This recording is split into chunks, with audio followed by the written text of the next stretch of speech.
신약성경 마태복음 6장 9절에서 13절 말씀입니다. 네, 제가 봉독해 드리도록 하겠습니다. 그러므로 너희는 이렇게 기도하라. 하늘에 계신 우리 아버지여, 이름이 거룩히 여김을 받으시오며 나라가 임하시오며 뜻이 하늘에서 이루어진 것 같이 땅에서도 이루어지이다. 오늘 우리에게 일용할 양식을 주시옵고 우리가 우리에게 죄 지은 자를 사하여 준 것 같이 우리 죄를 사하여 주시옵고 우리를 시험에 들게 하지 마시옵고 다만 악에서 구하시옵소서. 나라와 권세와 영광이 아버지께 영원히 있사옵나이다. 아멘. 네, 주기도문을 계속 살펴가고 있습니다. 이 주기도문은 주님께서 가르쳐 주신 기도이죠. 그의 제자들에게 주님께서 가르쳐 주신 기도이고 하늘에 계신 우리 아버지여, 이렇게 이야기했던 것처럼 하나님을 아버지로 모신 그의 자녀된 자들이 기도하는 그 기도의 내용입니다. 다르게 말하면 하나님을 왕으로 모시고 그 왕이신 하나님의 그 선하신 다스림 가운데 살아가는 자들이 드리는 기도가 바로 이 주기도문입니다. 앞에 세 가지 청원은 이 하나님, 당신 청원이라고 하는 하나님을 향한 청원이었더라면 이 뒤에 세 청원은 우리 인간을 향한 청원이라고 했습니다.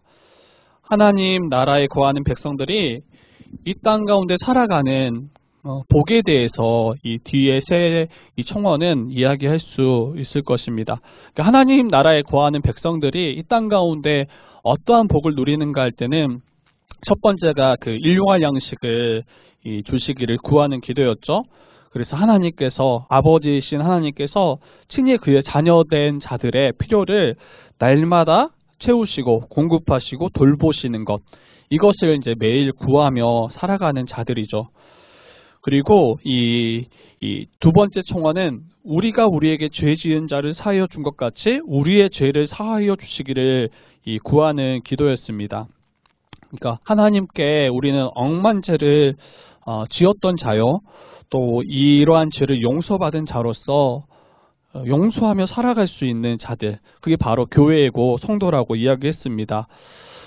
우리의 죄를 주께서 사하여 주신 것처럼 다른 이의 죄를 사함으로, 내게 범죄한 다른 이의 죄를 사함으로 그들에게 참된 자유를 허락하는, 이게 바로 우리가 다른 이에게 주는 선물이라고 이야기를 했습니다. 그래서 참된 용서는 이 보복함이 없는 그 용서함이라고 이야기했죠. 근데 굉장히 힘들어요. 우리가 뺨을 한 대 맞으면 또 다시 돌려치기가 쉽지만 또 언젠가는 이걸 다시 갚아주겠다라는 그 보복심을 가지고 살아가기 쉽지만 신자는 그러한 존재가 아니라 이 보복함이 없는, 참되게 용서하는, 그래서 온전히 회복한 자로서 사랑으로 그러한 눈빛으로 바라봐 주는 것, 이게 바로 성도가 베푸는 용서, 또 성도가 받은 용서라고 이야기했습니다. 이제 마지막 세 번째 청원인데요. 이 청원을 두 가지로 좀 나눠서 살펴보려고 합니다. 앞에서는 시험에 들게 하지 마옵시며가 한 부분이라면 뒤에는 이 악에서 건져 주시기를 간구하는데, 이게 본래 한 가지의 그 청원이에요. 그런데 이제 내용이 좀 길어지겠다 싶어서 저는 이제 이 시험에 들게 하지 마시오며 이 마옵시며를 먼저 살펴보고 다음 주에는 이 뒤에 악에서 구하옵소서를 이어서 좀 같이 보려고 합니다.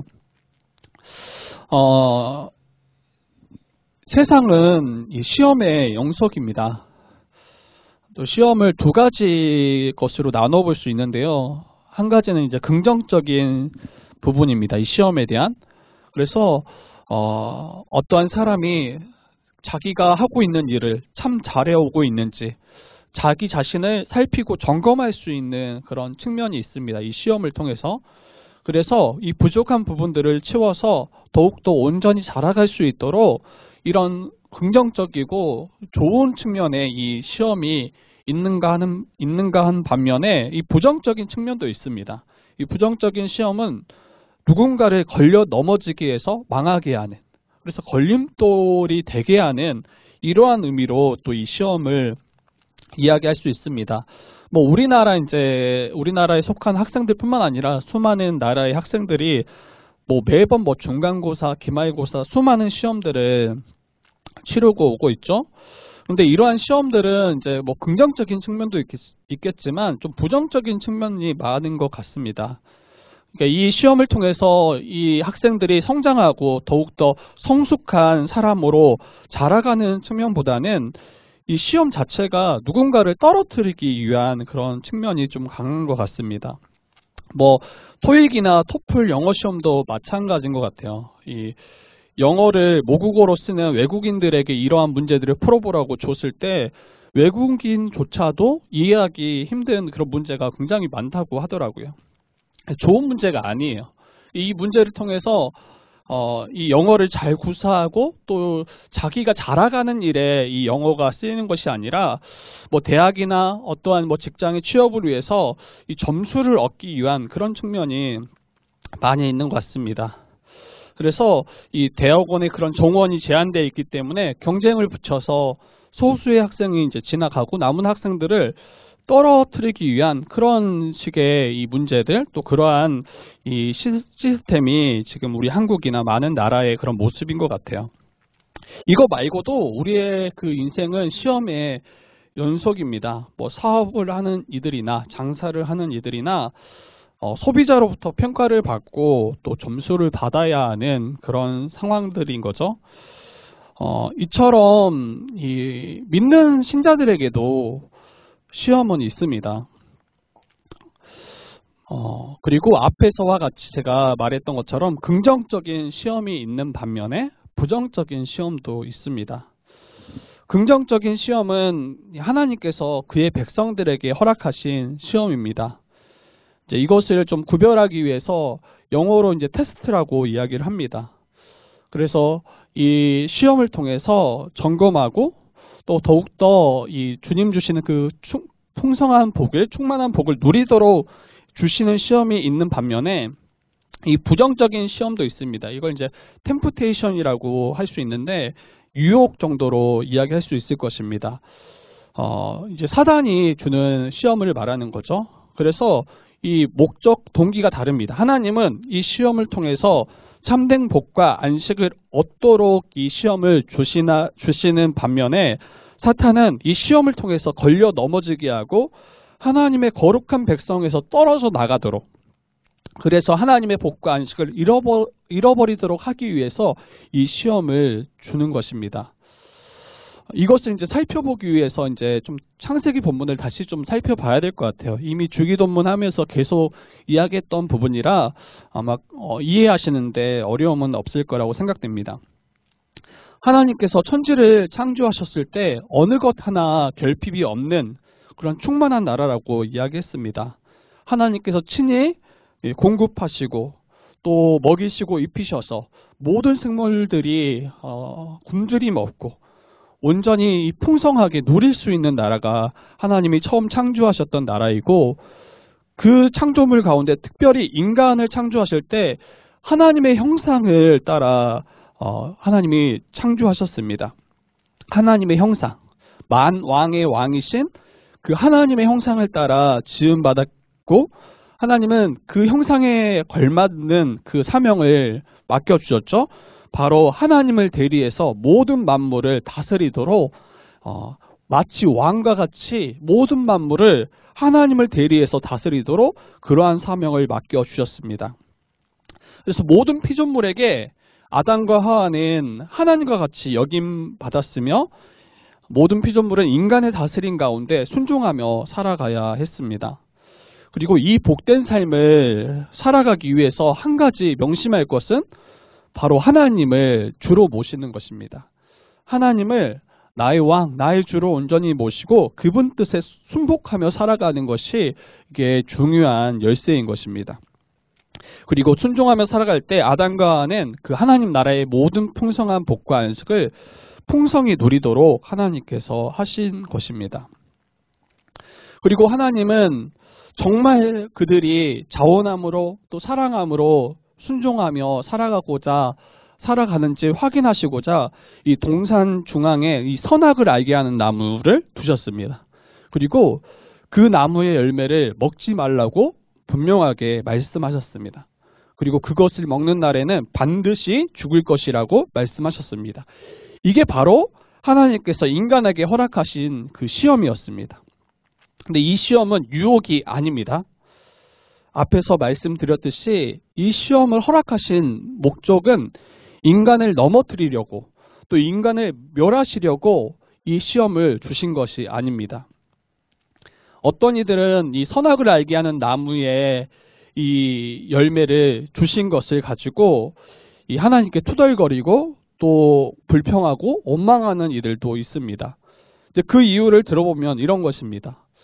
하나님께서 이 선악을 알게 하는 나무를 에덴 동산 중앙에 두시지 않았더라면, 이것 자체를 만드시지 않았더라면 아담과 하와가 그것을 먹는 일이 없었을 것이라고 이야기합니다. 그리고 아담이 범죄하지 않았더라면 우리 또한 죄 가운데 태어나지 않아도 됐을 것이라고 이야기합니다. 그런데 이거 이면에 왜 사람들이 그렇게 이야기하는가 할 때는 이 범죄한 이 죄의 책임을 우리 인간에게 묻는 것이 아니라 하나님께 이 모든 범죄의 책임을 전가하려는 그 의도가 있음을 알아야 됩니다. 다시 한번 생각해 봐야 될 게, 하나님께서 왜 이 선악을 알게 하는 나무의 열매를 동상 중앙에 두셨냐는 거예요. 우리를 시험에 빠뜨려 멸하시고 저주하시기 위함이 아님을 분명히 알아야 됩니다. 이것을 통해서, 이 선악을 알게 하는 나무를 통해서 정말 참으로 하나님을 사랑하고 왕이신 하나님의 통치를 기뻐하며 순종하는가, 이것을 확인하시고자 하기 위함이었습니다. 그리고 그걸 순종함으로 우리가 하나님 나라의 모든 풍성한 복과 안식을 계속해서 지속적으로 누리도록 하시기 위함이었습니다. 만약에 이 선악을 알게 하는 나무를 두시지 않았더라면 결과적으로는 그들이 참으로 하나님을 사랑하는지 알 수 없고 또 자원함으로 하나님의 말씀을 순종하기를 기뻐하는지 확인할 수 없습니다. 물론 하나님은 마음의 중심을 보시는 분이기 때문에 그렇게 하지 않아도 다 아실 거예요. 그런데 어때요? 그 마음이라는 것은 실체화되지 않잖아요. 그리고 나중에 하나님께서 우리의 마음을 보시고, 마음만 보시고 너가 내게 범죄했구나 이렇게 말씀하셨더라면 우리 인간은 대부분 또 반박할 거예요. 언제 제가 하나님께 범죄했습니까? 제가 언제 하나님보다 나를 더 높이려고 했습니까? 아마 이 하나님이 불의하시다 또 하나님에 대해서 우리가 기만하고 또 하나님을 우리가 업신여길 것입니다. 이것을 분명히 하시고자 하나님은 이 선악을 알게 한 나무의 열매를 동산 중앙에 두셨죠. 문제는 이 선악을 알게 하는 나무를 동산 중앙에 두신 것이 문제가 아니라 이 뱀이 하와를 시험하는 데서부터 시작됩니다. 아까 이 시험은 두 가지 차원이 있다고 했죠. 테스트가 있고 하나는 템프테이션이 있다고 했어요. 유혹하는 거. 이 뱀이 하와를 시험하는데 이게 바로 유혹인 거죠. 하나님이 금지하신 이 선악을 알게 하는 나무를, 그 열매를 먹도록 계속 유혹합니다. 그리고 그것을 먹으면 하나님과 같이 될 것이라고 계속 거짓으로 유혹하고 있는 그 뱀의 모습을 보게 되죠. 그리고 뱀의 말을 들은 하와는 어떻게 합니까? 그것을 보았을 때, 이 뱀의 말을 듣고 보았을 때 먹음직하고 보암직하고 지혜롭게 할 만큼 탐스러운 열매처럼 보게 되는 거예요. 그리고 그것을 먹게 됩니다. 그리고 자신만 먹은 것이 아니라 자신의 남편 되었던 아담에게도 주어서 먹게 해서 범죄하게 합니다. 여러분, 문제는 하나님께서 이 시험하신 것이 문제가 아니라 이 뱀을 통해서 시험하고 그 시험에 우리가 넘어졌다라는 게 문제입니다. 그로 인해서 하나님 나라에서 쫓겨났으며 하나님의 모든 복과 안식으로부터 끊어지게 된 것입니다. 하나님께서 먹지 말라고 명하셨던 것, 이것도 시험이지만 그 시험은 유혹이 아니라 우리를 위한 시험이었고, 반대로 사단은 우리를 유혹해서 우리가 망하도록 하게 한 그 시험이, 두 시험이 이 창세기 2장 3장에 나와 있습니다. 뱀은 우리를 위한 시험이 아니에요. 우리를 더욱더 고양시키고 우리가 더욱더 하나님 나라의 복과 안식을 풍성히 누리도록 하신 한 시험이 아니라 우리가 걸려 넘어져서 하나님으로부터 받았던 모든 복과 안식을 다 잃어버리고 하나님과의 관계를 다 끊어지도록 하게 만들기 위한 그 시험이 뱀이 또 사단이 주는 시험임을 우리가 잊지 않아야 됩니다. 그리고 그 결과 우리가 사망으로 이제 달려가게 되었습니다. 여러분, 인간은 시험에 넘어져 죄로 말미암아 하나님의 영원한 진노와 저주를 받아야 하는 처지가 되었습니다. 그런데 시험에 넘어진 우리, 범죄한 우리를 구원하시고자 하나님께서 구원의 약속을 그 3장에 허락하셨습니다. 그러니까 범죄한 그 자리에서 하나님이 저주하시기 전에 우리 가운데 구원의 약속을 하셨어요. 이것만 봐도 하나님께서 이 선악을 알게 하는 나무를 두신 것이 우리를 실족해 하거나 우리를 멸하시기 위함이 아님을 우리는 분명히 알 수 있습니다. 만약 하나님께서 그 동상 중앙에 이 선악을 알게 하는 나무를 두신 이유가, 목적이 우리를 멸하시고 우리를 고통스럽게 하고 우리에게 이 저주하시기 위해서 이것을 두신 것이 아니라는 게 여기에 잘 드러나죠. 만약에 그러한 이유에서 두셨더라면 범죄한 아담과 하와를 바로 멸하시고 그들을 죽이시고 멸하시고 그 자리에서 그냥 끝내면 됐어요. 그런데 거기에서 멈추지 아니하시고 우리를 다시 살리실 수 있는 그 약속을 그 3장 15절에 말씀하고 있는 것입니다. 여자의 후손을 통해서 뱀의 머리를 깨트릴 것임을 약속하셨습니다. 우리를 유혹해서 시험에 넘어지게 한 그 사단의 머리를 깨트려서 우리를 구원하시겠다라는 그 약속의 말씀입니다. 우리가 잃어버렸던 그 하나님 나라의 복을 다시 회복시켜 주시겠다라고 하는 그 생명의 약속입니다. 여기서 여자의 후손은 누구를 가리키죠?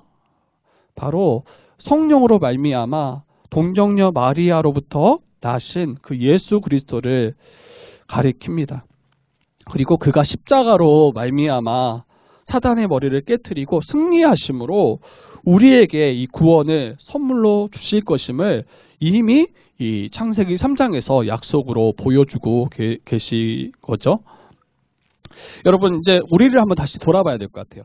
아담 이후에 모든 자는 다 죄 아래 태어났습니다. 저와 여러분도 마찬가지예요. 그리고 이는 날 때부터 시험에 넘어진 자라는 것을 또 말하기도 합니다. 그러니까 우리는 날 때부터 이미 시험에 넘어진 자예요. 그리고 이 시험에 넘어진 자로서 이 죄와 사망 가운데 태어난 자입니다. 시험에 넘어져서 하나님의 저주와 진노 아래 살아가는 자들이 바로 저와 여러분이에요. 날 때부터, 태어날 때부터 이미 시험에 넘어진 자예요. 그런데 그러한 자들을 건지시기 위해서 예수 그리스도를 이 땅 가운데 하나님이 보내신 것입니다. 친히 인간의 몸을 입고 이 땅 가운데 오셨어요. 그리고 이 땅 가운데 오셔서 행하신 일이 무엇입니까? 우리가 넘어졌던 그 시험을 다 예수께서 받으십니다.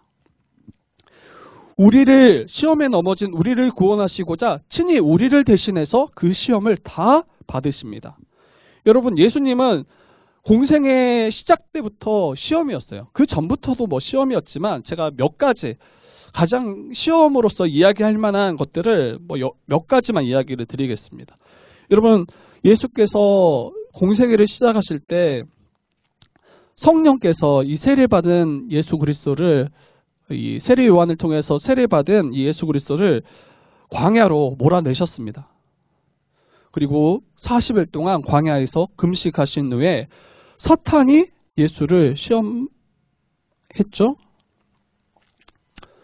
그것 자체가 시험이에요. 그런데 예수께서는 그 시험을 다 받으셨을 뿐만 아니라 그 시험을 이기십니다. 말씀으로. 그리고 예수께서 이제 그 오병이어 그 사건도 보면 거기 안에도 시험이 있습니다. 예수께서 물고기 2마리 또 보리떡 5개로 5,000명을 먹이셨을 때 사람들은 어떻게 반응합니까? 예수를 억지로 붙들어서 임금 삼으려고 합니다. 이스라엘의 왕 삼으려고 합니다. 그런데 예수님은 세상의 임금, 이스라엘의 그런 세상 나라의 임금 되는 것이 하나님의 뜻이 아님을 아시고 자신을 임금 삼고자 하는 그들을 피해서 산으로 거의 도망가다시피 산으로 피하십니다. 이게 예수님께는 큰 시험이었던 거예요. 충분히 그냥 왕이 되시려면 왕이 되실 수 있는 분이었어요. 세상에. 또 이스라엘에. 그런데 그것을 피하시죠. 그리고 예수님께서 이 순환을 받으실 것을 이제 제자들에게 말씀합니다. 자신이 많은 고난을 받고 장로들과 대제사장들과 서기관들에게 버림받아서 죽임을 당할 것이고 사흘 만에 살아날 것을 이 예수께서 제자들에게 가르치실 때 이 수제자 베드로가 어떻게 반응합니까? 예수님을 붙들고, 여기서 이 붙들고 항변하다라고 이야기하는데 뒤에 예수께서 이 베드로를 꾸짖는 장면이 바로 나오거든요. 근데 그 꾸짖다라는 단어와 같은 단어가 이 항변하다, 항의하다라는 단어예요. 이게 다르게 이야기하면 베드로가 예수 그리스도를 꾸짖으면서 책망하면서 어떻게 그러할 수 있습니까? 멱살을 붙잡고 지금 이야기하는 장면입니다. 예수님이 자기의 순환받을 것을 예고하실 때 베드로가 결코 그렇게 돼서는 안 됩니다. 예수님을 이제 뜯어 말리고 있는 장면인 거예요. 근데 그때 예수님은 어떻게 이야기합니까? 베드로를 꾸짖고 사탄아 내 뒤로 물러가라. 네가 하나님의 일을 생각하지 아니하고 도리어 사람의 일을 생각하는도다. 이렇게 말씀합니다. 여기에도 시험이 있었던 거죠. 계속해서 베드로와 또 예수님의 제자들은 예수님의 예루살렘에 입성하면 이스라엘이 왕이 될 거라고 확신했어요. 그리고 세상에 임금되어서 자기들도 옆에 있었기에 한 자리씩 할 거라고 이것을 바라보고 지금 예수님을 따랐는데 예수님이 죽으신다고 하니, 고난받으신다고 하니 이게 도무지 견딜 수 없었던 거죠. 그런데 예수님은 그 시험을 또 받으실 뿐만 아니라 말씀으로 이기십니다. 그리고 예수님께서 십자가를 지시기 전날 밤에도 이 시험은 강하게 또 찾아옵니다. 겟셋마네 동산에서 이 하나님의 진노의 잔을 받는 것, 이 십자가를 지는 것, 이게 너무 고통스러우신 거예요. 전에도 제가 말씀드렸지만 이 십자가를 지는 건 단순히 육의 고통을 의미하는 게 아닙니다. 십자가는 하나님의 저주와 진노가 부어지는 자리고 완전히 하나님과 단절되고 끊어지는 자리가 바로 이 십자가입니다. 그래서 예수님은 그 하나님, 아버지이신 하나님과 끊어지는 것을 도무지 견딜 수가 없는 거예요. 영원 전부터 하나이셨던 그 삼위 하나님께서 우리의 죄로 말미암아 십자가에서 고난받으시고 형벌당하시고 하나님으로부터 완전히 끊어질 것을 이게 너무 고통스러워하고 괴로워하십니다. 그러면서 3번이나 간절히 이렇게 기도하세요. 아버지께서는 모든 것이 가능하오니 이 잔을 내게 옮기시옵소서. 그러나 나의 원대로 마시옵고 아버지의 원대로 하옵소서. 이게 지금 같은 기도를 3번이나 드립니다. 이게 얼마나 주님이 이 고통을 얼마나 두려워했는가, 이것이 얼마나 주님께서 견디기 어려워하셨는가를 잘 보여주는 표현입니다. 그런데 그 마지막 기도의 내용은 뭡니까? 나의 원대로 마시옵고 아버지의 원대로 하옵소서. 예수님께서는 끝까지 순종하심으로 이 모든 시험을 받으셨을 뿐만 아니라 이 모든 시험을 다 승리하셨습니다. 그래서 시험에 실패한 우리를 위해서 예수님께서는 모든 시험을 다 받으셨고 승리하셨습니다. 하나님의 뜻에 온전히 순종하셨습니다. 예수께서 이 모든 시험을 받으시고 이기셨기 때문에 시험에 넘어진 우리를 일으키실 수 있는 그 힘과 그 자격이 있는 것입니다. 예수께서 십자가에 달려 우리가 받아야 할 모든 죄의 형벌을 대신 받으셔서 죄를 사하여 주실 뿐만 아니라 우리가 이루어야 할 모든 의를 다 이루셔서 우리의 의를 삼아 주셨기 때문에 우리가 구원함을 받은 것입니다.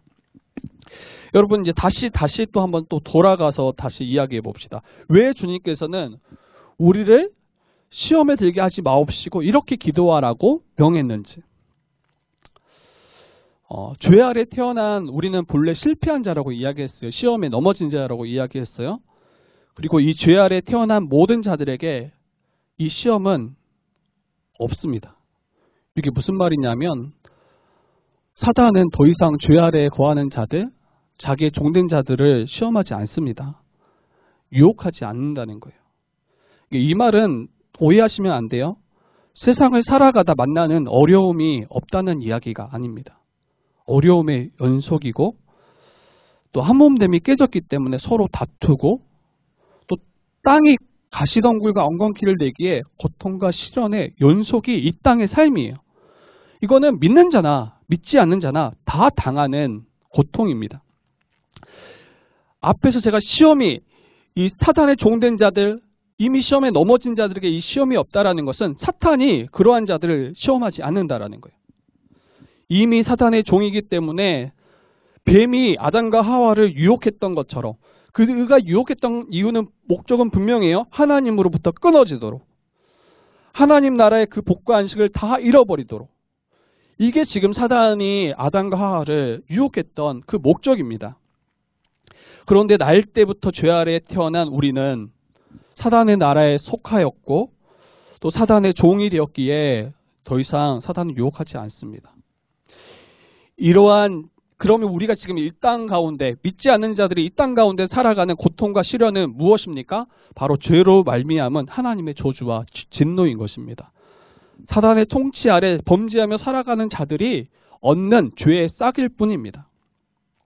이 시험에 대해서 우리가 한번 잘 생각해 보셨으면 좋겠어요. 세상에 좀 어려움이 있으면 우리는 시험이라고 하잖아요. 그런데 믿는 자들에게 시험은 그런 게 아니에요. 그런 게 아니에요. 그런데 이제 신자들에게는 시험이 있다라는 거예요. 믿지 않는 세상에 속한 자들에게는 사단이 유혹하지 않고 시험하지 않지만 예수 그리스도의 십자가로 말미암아 죄를 사함받고 하나님의 거룩한 백성된 성도는 이제 더 이상 사단의 종이 아니기 때문에 그리고 성령으로 말미암아 이제 하나님의 뜻을 알고 또 그 뜻을 순종하며 살아갈 수 있는 자가 되었기 때문에 이제는 사단의 공격은 만만치 않게 계속해서 우리를 유혹하고 또 우리를 시험하고 있는 것입니다. 사단은 구원받은 성도를 가만히 버려두지 않습니다. 어떻게 해서든 우리를 다시 넘어뜨리려 하고 우리의 믿음을 꺾어내려 하기 때문입니다. 그래서 베드로전서 5장 8절 9절에 이렇게 이야기합니다. 근신하라 깨어라 너희 대적 마귀가 우는 사자같이 두루다니며 삼킬 자를 찾나니 너희는 믿음을 굳건히 하며 그를 대적하라. 이는 세상에 있는 너희 형제들도 동일한 고난을 당하는 줄 알미라. 그러니까 이 세상을 살아가는 신자들은 이 사단의 시험과 또 사단의 공격이 있음을 분명히 알아야 됩니다. 그렇기 때문에 베드로가 권면합니다. 근신해서 깨어 있으라고 우리를 권면하고 사단이 두루다니면서 삼킬 자를 찾고 있음을 분명히 이야기하면서 그래서 믿음에 굳건히 서도록 우리를 권면하고 있는 것입니다. 여러분, 온갖 시험을 우리에게 이제 던질 것입니다. 돈, 명예, 권력, 쾌락, 어떤 이에게는 고난, 가난, 수많은 것을 가지고 시험하며 우리가 걸려 넘어져서 무너지도록 계속 사단은 우리를 시험할 것입니다. 다시 말씀드리면 이 성도들이 방금 받는 이 시험의 항목은 믿지 않은 세상 사람들도 동일하게 다 마주하는 부분들이에요. 돈, 명예, 권력, 쾌락 믿지 않는 사람들에게도 다 당하고 그들이 경험하게 되는 부분들인데 이게 그들에게는 시험이 아닐 수 있다는 거예요. 생각해 보세요. 어떤 이가 성실히 일해서 많은 부를 이루었다고 해봅시다. 그러면 이게 시험이 되겠냐는 거예요. 그 사람한테는. 존중해줘야 될 만한 일이고 세상으로부터 칭찬받을 만한 일이에요. 성실하게 일해서 많은 부를 쌓았더라면. 그리고 세상은 이것을 시험이라고 말하지 않고 복받았다고 이야기할 거예요. 그런데 믿는 신자에게는 이게 이제 시험이 되기도 합니다. 아무리 성실히 일하고 아무리 근면성실하게 일에서 많은 부를 쌓았다 할지라도 이게 신자에게는 시험이 되기도 합니다. 왜 그렇습니까? 이 부를 쌓는 것 자체가 죄가 아니라, 이게 시험이 아니라 이 부를 하나님께서 정말 내게 허락하셨음을 온전히 믿고 고백하고 있냐는 거예요. 그리고 하나님께서 내게 허락하신 이 부를 주의 뜻 가운데 순종하며 사용하기를 기뻐하고 있냐는 거예요. 주님을 위해서, 또 한 몸된 지체들을 위해서, 또 주님이 원하시는 곳에 흘려보내고 있냐는 거예요. 그리고 이걸 기뻐하고 있냐는 거예요. 그렇게 바라보면 어때요? 이 부가 아무리 옳은 방법으로, 아무리 우리가 성실히 부를 쌓았다 할지라도 이게 우리에게 시험이 되기도 합니다. 돈을 사랑함이 일만하게 이 근원이라고 이야기하는 것처럼, 뿌리라고 이야기하는 것처럼 세상 사람들에게는 시험이 되지 않는 부분들이 우리에게 시험이 됩니다. 교회에서도 마찬가지예요. 우리의 믿음으로 말미암아 우리 구원받은 신자에게 이 믿음의 시험들이 있는지를 잘 찾아보셔야 돼요. 사단은 우리를 결코 버려두지 않는다고 했어요. 하나님의 백성된 자들, 구원받은 신자를 사단은 결코 그냥 그대로 버려두지 않는다고 했어요. 사단은 계속해서 하나님의 뜻이 아니라 자신의 주가 되어서 자신의 뜻대로 살아가도록 계속 유혹할 것이기 때문입니다. 그래서 여러분, 교회에 빠짐없이 출석한다고 할지라도, 교회에서 헌금 생활을 잘 한다고 할지라도, 교회에서 여러 가지 봉사의 그런 섬김이 있다 할지라도 내가 속한 곳에서, 내가 행하는 모든 곳에서 하나님의 뜻이 아니라 내 뜻대로 이루고자 살아간다면 그 사람은 사단의 시험 가운데 이미 빠져 있음을 아셔야 됩니다. 그러니까 어떤 행위의 문제가 아니에요. 그곳 가운데 하나님의 뜻을 우리가 알고 그 뜻을 위해서 살아가고 있는가, 이것을 우리가 바라봐야지 단순히 어떤 신앙의 행위 있는가 없는가, 이것이 우리의 믿음을 판가름할 수 없습니다. 하나님께서는 우리를 구원하심은 서로 하나 될 수 없는 우리를 주 안에서 한 몸 되게 하시는 구원입니다. 원수되었던 자들을 한 새 사람으로 새롭게 하신 구원입니다.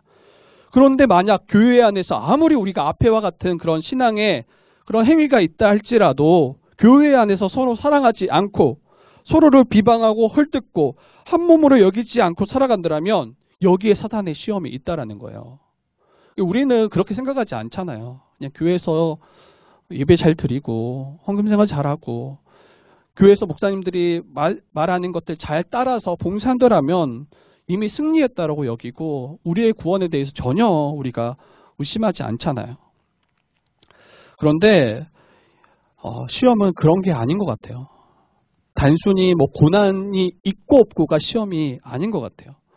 여러분, 우리 모두는 다 큰 질병에 걸릴 수 있어요. 저도 큰 질병에 걸릴 수 있고 여러분들도 다 큰 질병에 걸릴 수 있어요. 우리 모두는 여러 가지 크고 작은 시련을 다 마주할 수 있어요. 이거는 믿는 자들이나 믿지 않는 자들에게 다 주어지는 것들이에요. 우리의 믿음으로 말미암아 주어진 시험이 우리의 삶에 없더라면, 또 사단이 우리를 유혹해서 우리를 넘어지게 하는 그 시험이 없더라면, 그리고 그것조차 인식하지 못하고 살아간다면 우리는 우리의 믿음을 다시 돌아봐야 됩니다. 나는 정말 참 신자가 맞는가? 나는 정말 예수 그리스도를 믿음으로 구원받은 하나님의 백성이 맞는가? 여러분, 우리가 살아가는 세상은, 이 세대는 사단이 지배하는, 공중의 권세 잡은 사단이 지배하는 세상이에요. 그런데 이 세대를 살아가면서 구원받은 신자들이 아무런 시험과 유혹이 없이 살아갈 수 있냐는 거예요. 매일의 삶이 시험의 연속일 수밖에 없어요, 신자에게서는. 근데 그 시험은 어떤 시험입니까? 그 가운데 사탄의 뜻을 따르는가? 그 가운데 내 뜻을 주장하는가? 아니면 하나님의 뜻을 구하며 하나님의 뜻대로 살아가고 있는가? 이게 바로 시험입니다. 그리고 시험에서 승리한다라는 것은 하나님의 뜻을 붙잡고 순종하며 살아가는 거예요. 세상은 이러잖아요. 법적으로 부부된 자들이 이 다른 남편이나 아내가 아닌 다른 여자나 다른 남자와 관계를 맺고 사랑한다면 그것을 죄라고 이야기합니다. 물론 성도들에게도 이것은 죄이고 또 이러한 시험과 유혹이 있을 수 있습니다. 그러나 성도들에게는 또 다른 그러한 시험들이 있음을 아셔야 돼요. 성도는 더 나아가서 남편이 아내를 그리스도께서 교회를 사랑하듯 사랑하지 않는다면, 여전히 자기만을 위해서 살아간다면, 그리고 아내가 남편에게 교회가 죽게 하듯 순종하지 않고 여전히 자기가 주가 되어 다스리려며 살아간다면 여기에 사단의 시험이 있음을 기억해야 돼요. 이게 단순히 뭐 바람 피냐 안 피냐, 외도회 했냐 아니냐, 이 차원은 세상도 동일하게 이야기하지만 믿는 신자들에게 있어서 시험은 뭐예요? 정말 주가 교회를 사랑하듯 아내를 사랑하는가. 그런데 계속 우리 안에 죄의 본성은 어때요? 아내보다 자기를 더 사랑하라고 이야기해요. 그리고 아내들은 어때요? 왜 남편이 주냐는 거예요. 왜 남편이 머리냐는 거예요. 자기가 더 낫다라는 걸 계속 생각하고 주장하게 됩니다. 거기에 이 사단의 시험이 있습니다. 이러한 시험에 걸려 넘어진 자는 하나님께서 그리스도로 말미암아 성취하신 그 하나님 나라의 놀라운 복과 그 안식을 이 땅 가운데 거의 누리지 못하며 살아갈 거예요. 생각해 보세요. 하나님은 그리스도로 말미암아 모든 죄를 깨트리고 우리가 잃어버렸던 하나님 나라의 복과 안식을 다 회복시키셔서 그를 믿는 자들에게 선물로 주셨다라고 이야기하는데, 우리의 삶의 방식이 여전히 하나님의 뜻이 아니라 내 뜻 또 사단의 뜻을 따라서 살아간다면 그 나라의 복을 누릴 수 있겠냐는 거예요. 누릴 수 없습니다. 그리고 늘 우리는 또 질문하게 될 거예요. 분명히 복을 주셨다고 했는데 왜 내게 복이 없습니까? 이렇게 또 반문하게 될 거예요. 여러분 순종하셔야 돼요. 순종하셔야 돼요. 저도 이게 얼마나 어려운지 알아요. 그래서 주님께서 우리에게 기도하라고 이야기하시는 거예요. 시험을 이길 수 있도록. 시험을 받지 않는다라는 것은 시험 자체가 없는 걸 이야기하는 게 아니에요. 시험을 받지 않는다라는 것은 이 시험을 이길 수 있도록, 또 이 시험에 걸려 넘어지지 않도록 주님께서 날마다 내게 은혜를 베푸시고 나를 가르쳐 주시고 내게 이 시험을 이길 힘과 능력을 더하여 달라고 하는 기도가 바로 이 주기도문입니다. 여러분, 우리는 살인, 간음, 도둑질 이런 악을 행하는 것을 잘 피한다면 마치 시험에 걸려 넘어지지 않는 것처럼 생각할 수 있어요. 다시 이야기하지만 교회에 잘 출석하고 헌금 생활을 잘하고 교회 봉사도 잘하면 우리는 시험에 걸려 넘어지지 않고 승리했다고 혹 여길 수도 있어요. 그러나 우리의 삶의 방향이, 우리의 쓰는 시간과 물질이 나의 정욕을 채우는 일에, 또 나의 성공만을 위해서, 내 가족만을 위해서 이렇게 사용하고 이렇게 우리가 삶의 방향을 잡고 있더라면 이미 사단의 시험 가운데 우리는 넘어진 자로 살아가는 거예요. 교회는 큰 죄악으로 인해서 무너지는 게 아니에요. 물론 그런 부분도 지금 오늘날에 많이 있는 것 같아요. 그런데 그런 큰 죄악으로 말미암아 무너지는 것이 아니라 하나님의 말씀에 귀 기울이지 않고 교회 가운데 하나님의 뜻이 아니라 자기의 뜻을 이루려고 할 때 교회는 무너지기 시작합니다. 그리고 사단은 이를 기뻐할 거예요. 우리를 잘 속이는 거죠. 괜찮아. 정말 너 괜찮은 신자야. 괜찮은 성도야.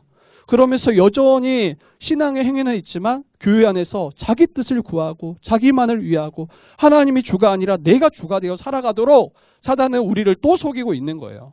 근데 여기에서 우리가 깨어나야 돼요. 이걸 분명하게 볼 수 있어야 돼요. 그렇다면 성도는 이러한 시험 가운데 어떻게 우리가 할 수 있을까요? 만만치 않아요. 만만치 않아요. 여러분, 먼저는 사단의 시험이 있다는 것을 인지하셔야 돼요. 어떤 분들은 교회에 오랫동안 출석하신 분들은 중에도 이런 이야기 하시는 분이 있어요. 평탄합니다. 괜찮습니다. 좋습니다. 시험이 전혀 없어요. 이렇게 이야기해요. 근데 이 시험이 없다라는 거는 삶에 어려움이 없다라는 걸 이야기하는 거예요. 그분 이야기를 잘 들어오면 가정도 그냥 잘 먹고 잘 살고 집도 있고 건강도 괜찮고 관계도 어느 정도 다 잘 맺고 살고 자기가 원하는 거 취직도 잘 되고 이런 이야기를 하는 거예요.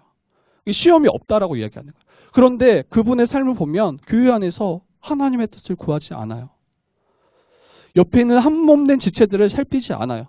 여러분 이미 넘어진 자라니까요. 그러면 이미 시험 가운데 정말 바닥을 기고 있는 상태인데도 자기가 시험 가운데 거하고 넘어졌다라는 것을 인식조차 못하는 그런 상태에 살아가는 분들이 굉장히 많이 있는 것 같아요.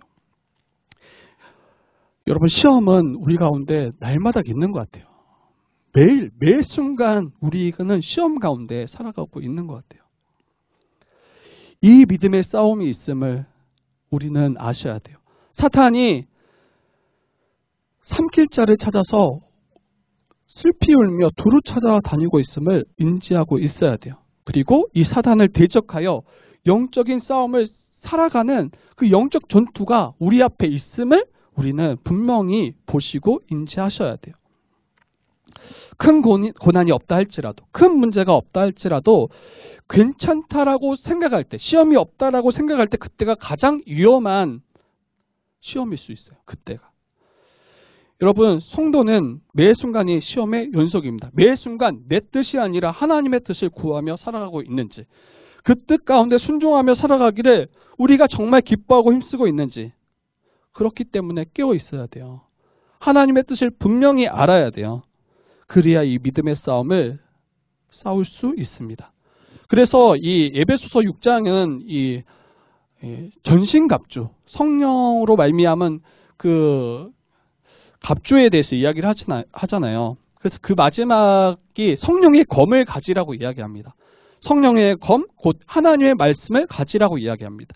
이것이 사단과 싸울 수 있는 공격 무기예요. 그래서 사단을 향해서 이 공격을 가하고 휘두를 수 있습니다.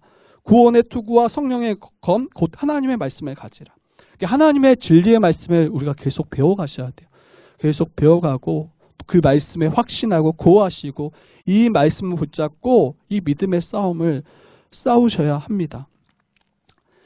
두 번째로 우리가 꼭 가져야 될 게 있는데 그게 바로 뭐냐면 바로 기도입니다. 기도. 믿음의 선한 싸움을 싸우기 위해 반드시 필요한 것이 바로 기도예요. 주기도문은 매일의 기도라고 이야기했죠. 사단은 신자들이 하나님의 뜻이 아니라 자기의 뜻을 이루며 살아가도록 매 순간 유혹합니다. 그때 주님께서 우리에게 말씀하신 것이 기도하라고 이야기하십니다.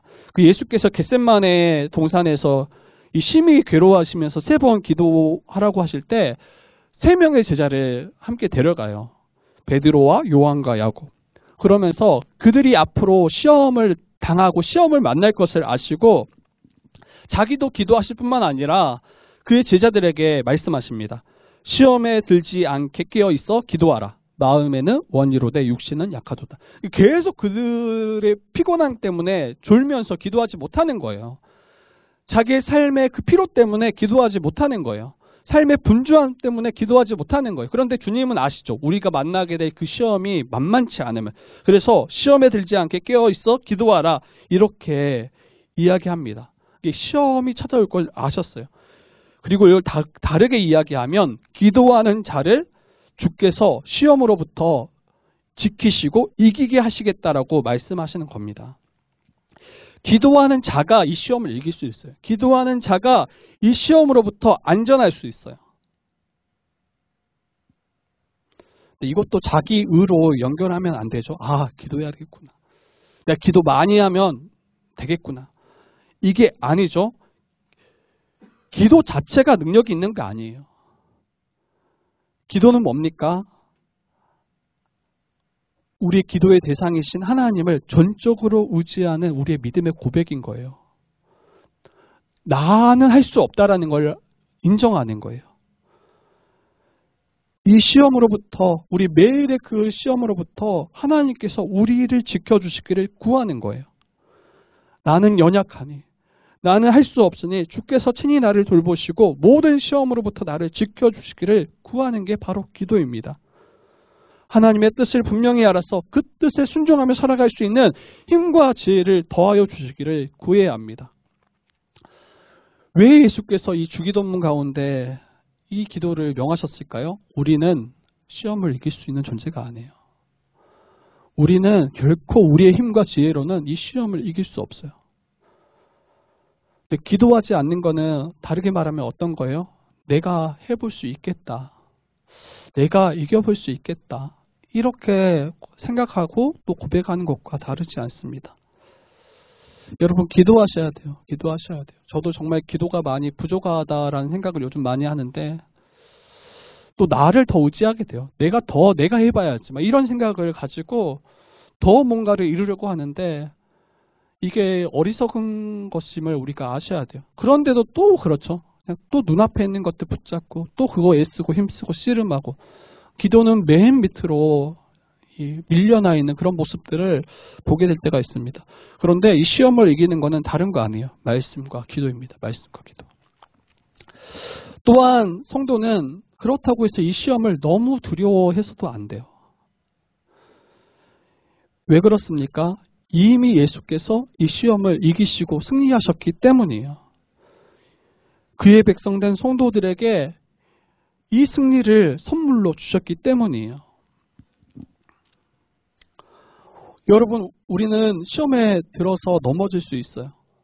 그런데 그 시험에 들어 넘어진 것을 마치 우리가 완전히 망했다고 생각하시면 안 돼요. 우리의 구원이 취소되는 것이 아닙니다. 로마서 8장은 이렇게 이야기합니다. 내가 확신하노니 사망이나 생명이나 천사들이나 권세자들이나 현재일이나 장래일이나 능력이나 높음이나 깊음이나 다른 어떤 피조물이라도 우리 주 그리스도 예수 안에 있는 하나님의 사랑에서 끊을 수 없으리라. 여러분, 우리가 받은 구원이 어떤 구원이냐는 거예요. 예수 안에서 그분의 핏값으로 우리를 건지셔서 살리셨는데 예수께서 우리를 우리를 더 사랑하심으로 우리를 사랑으로 살리셨는데 어떻게 성도의 생명이 사단으로부터 빼앗길 수 있겠냐는 거예요. 마치 우는 사자와 같이 사단이 포효한다 할지라도 아무리 크게 우리에게 울부짖는다 할지라도 여러분 우리를 결코 삼킬 수 없습니다. 사단은 우리를 결코 삼킬 수 없어요. 겁을 줄 수 있겠죠. 마치 우리가 완전히 망한 것처럼 우리를 또 유혹하고 또 거짓으로 우리를 속일 수는 있겠죠. 그러나 예수 안에 있는 하나님의 사랑은 너무나 견고하고 너무나 우리를 안정케 할 수 있는 그 견고함이 있기 때문에 하나님의 사랑에서 우리를 결코 끊을 수 없습니다. 이거를 이제 또 오해하시면 안 돼요. 아, 나는 안전하구나. 나는 괜찮구나. 그리고 또 이제 반대로 가죠. 마음껏 살아봐야지 또. 내가 뭐 구원 받았는데 또 내 뜻대로 마음껏 살다가 그때 마지막에 주님께 돌아가야지. 안 돼요.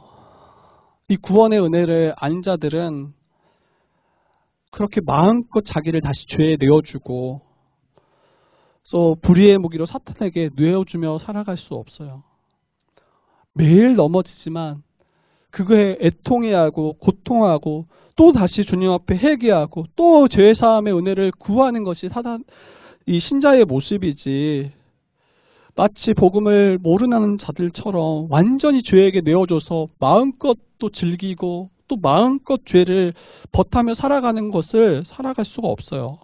근데 혹시 그런 마음이 혹 있더라면 자기를 또 돌아보셔야 돼요. 자기를 돌아보셔야 돼요. 마지막으로 한 가지만 더 말씀드리고 말씀을 마치도록 하겠습니다. 여러분, 우리를 시험에 들게 하지 마옵시고라고 기도하잖아요. 주어가 우리예요. 계속 주기도문은 자기 자신만을 위해서 나만을 위한 기도가 아니라고 했어요. 우리를 위한 기도입니다. 에베소서 6장 18절에 이렇게 이야기합니다. 모든 기도와 간구를 하되 항상 성령 안에서 기도하고 이를 위하여 깨어 구하기를 항상 힘쓰며 여러 성도를 위하여 구하라. 이렇게 이야기해요. 여러 성도를 위하여 구하라. 한 몸 된 지체들을 위하여 함께 이를 위해서 기도하라고 이야기합니다. 예수 안에서 한 몸 된 지체들을 위해서 여러분 기도하셔야 돼요. 지체들이 이 사단이 주는 시험을 분별할 수 있도록 그 시험에 걸려 넘어지지 않도록 기도해야 합니다. 왜 그렇습니까? 그들의 안전이 우리의 안전과 바로 연결되기 때문이에요. 여러분, 영적 싸움은 전쟁은 개인이 참여하는 것이 아니에요. 나 혼자 견고히 섰다고 해서 괜찮은 게 아니에요. 주 안에서 한 몸 된 지체들이 연합해서 이 믿음의 싸움을 감당해낼 때, 이 사탄과 이 영적 싸움을 감당해낼 때 여러분 우리는 승리할 수 있는 거예요. 물론 이미 승리를 주셨지만 또 이 땅 가운데 매일의 이 시험 가운데 우리는 승리하며 살아갈 수 있습니다. 그래서 갈라디아서 6장 2절에는 너희가 짐을 서로 지라 그리하여 그리스도의 법을 성취하라. 연약한 지체가 죄로 넘어지고 시험에 들어있을 때 여러분 그들을 버려두시면 안 돼요. 그들을 찾아가서 권면하고 말씀으로 권면하고 그들을 때로는 위로하고 또 때로는 격려하고 또 그들의 필요한 것이 무엇인지 그들을 살펴서 그들을 온전케 세워주는 것이 또 교회의 또 우리 성도들의 또 지체들의 의무이고 역할입니다. 또한 교회에서 가장 안타까운 것들은 이 한 몸된 지체들로 인해서 교회를 떠나가는 일들을 보게 될 때예요. 나로 인해서 다른 이들이 혹시 시험에 들지 않는지, 나로 말미암아 다른 이들이 혹시 실족하지 않는지 여러분 살피셔야 돼요. 많은 분들이 교회를 떠난 분들 이야기를 들어보면 대부분 다른 거 아니에요. 교회 안에서 목회자나 또 다른 성도들로 인해서 실족하고 낙심해서 떠나갔다 이야기하는 게 대부분입니다. 여러분 물론 이건 일방적인 거 아니죠. 그렇지만 우리 구원받은 신자로서 한 몸된 지체로서 혹시 나로 인해서 다른 이가 실족하지 않을까 우리의 입술을 한번 살피셔야 될 것 같아요. 그리고 우리의 그 행함들 정말 사랑으로 대하고 있는가 또 혹시 차별함으로 우리가 대하고 있지 않는가 살피셔야 될 것 같아요. 매번 매 순간. 그러면 시험에 드는 분들은 괜찮나요? 어떤 분들은 누가 건드리지 않아도 그냥 시험에 드시는 분도 있는 것 같아요. 제가 보면 자신을 알아주지 않을 때 이제 시험에 듭니다. 또한 낙심케 할 어떠한 의도와 동기가 없음에도 불구하고 자기의 뜻과 맞지 않을 때 이제 막 시험에 들기 시작해요. 어떤 분들은 이제 굉장히 이제 섭섭해하는 거죠. 이런 일들로 인해서 섭섭해하고 자기의 마음을 알아주지 않는데 섭섭해하고 이제 거기에 이 섭섭함을 가지고 다른 이들에게 이제 다른 성도나 아니면 목회자에 대해서 비방하며 또 다른 죄를 짓는 것들도 보게 됩니다. 전 또 이런 분도 봤던 것 같아요. 그러니까 어떤 일인지 몰라. 그런데 오래전에 섭섭했던 그런 경우가 있었던 것 같아요. 근데 이 마음에 품고 이 섭섭함을 가지고 계속 상대를 대하는 거예요. 그래서 우연찮게 이 섭섭해하고 있다라는 걸 알고 무슨 일로 섭섭했는지 물었을 때 시간이 이제 오래 지나서인지 몰라도 자신이 왜 섭섭한지도 잊어버린 채 그 이유조차 잊어버린 채 그 섭섭한 마음만 품고 살아가는 거예요. 도무지 풀 수 없고 그런데 그 섭섭한 마음은 계속 있고 여러분 이런 게 안 된다는 거예요. 이런 게 안 된다는 거예요. 다시 말씀드리지만 우리로서는 이 시험을 이길 수 없습니다. 그렇기에 우리 자신을 위해서도 기도하셔야 되고 우리 다른 지체들을 위해서 기도하셔야 됩니다. 그리고 연약해서 우리 믿음이 연약해서 넘어지는 것은 정말 그들이 믿음 위에 견고히 설 수 있도록 계속 말씀으로 그들을 섬겨야 될 것 같아요. 또 사랑으로 섬겨야 될 것 같아요. 그렇지 않으면 계속 이런 시험들이 교회 안에서 굳이 우리가 겪지 않아도 될 시험들을 또 마주하게 되겠죠. 좀 수준 있는 시험을 좀 만났으면 좋겠어요. 저는 시험을 안 만날 수는 없지만 우리가 시험을 마주할 때 너무 수준 낮은 시험 때문에 막 고통해하고 애통해하고 그러지 말고 좀 수준 있는 시험. 그 시험도 난이도가 있잖아요. 상중하. 근데 우리는 좀 지금은 이제 개척한 지 얼마 안 됐으니까 한 중 정도는 좀 그 정도 시험을 좀 받았으면 좋겠고 뭐 이런 거 아까 이야기했던 것처럼 시험 섭섭하게 할 의도가 상처를 줄 의도가 하나도 없는데 혼자 막 시험에 드는 거 이런 거는 진짜 제가 볼 때는 하고 중 정도는 진짜 이제 우연찮게 우리도 의도하지 않았지만 상처를 줄 수 있잖아요. 근데 그것을 이제 막 견뎌내고 또 돈 이런 시험은 제가 볼 때 하한 것 같아. 중 정도 되면 이제 정말 주를 위해서 막 살려고 하는데 막 여러 가지 그 어려움들 왔을 때 상은 잘 모르겠어요. 제가 상은 아직 겪어보질 않아가지고 하여튼 좀 수준 있는 시험들을 좀 만나야 되지 않을까 이런 생각을 하게 됩니다. 네, 말씀을 이제 마치겠습니다. 함께하는 우리 지체들이 이 사탄이 주는 유혹에 넘어가지 않도록 우리가 서로를 지키셔야 됩니다. 그리고 서로의 안전을 위해서 기도하셔야 됩니다. 그리고 주님 오시는 날까지 우리가 이 믿음의 싸움을 잘 싸워내므로 마지막 승리자로 다 같이 섰으면 좋겠어요. 그리고 목회자를 위해서도 기도해 주셔야 돼요. 목회자가 시험에 들지 않도록. 목회자가 넘어지면 이제 굉장히 크잖아요. 굉장히 큰 책임을 가지고 있지만 저가 저 자신을 보면 언제든지 넘어질 수 있는 사람이라는 걸 전 너무 잘 알아요. 여러분도 저는 그렇다고 생각해요. 그러니까 서로를 위해서 기도하셔야 돼요. 제가 이거 말씀 준비하면서 어제 저녁에 기도가 나오더라고요. 정말 저를 위해서도 기도가 나오고 우리 지체들을 위해서 기도가 나오더라고요. 그리고 여러분 개척 초기에 굉장히 많은 시험들을 많이 받는다고요. 근데 너무 길어지니까 이런 이야기는 나중에 하고 네, 하여튼 그렇습니다. 그래서 목회자가 시험에 넘어지지 않고 또 우리 사모님도 마찬가지고 또 우리 서로 한 명 한 명이 이 시험으로부터 안전하게 또 잘 이겨내고 또 성숙함으로 자라가는 우리 모든 또 주의 뜻교회 되기를 주님의 이름으로 부탁드립니다.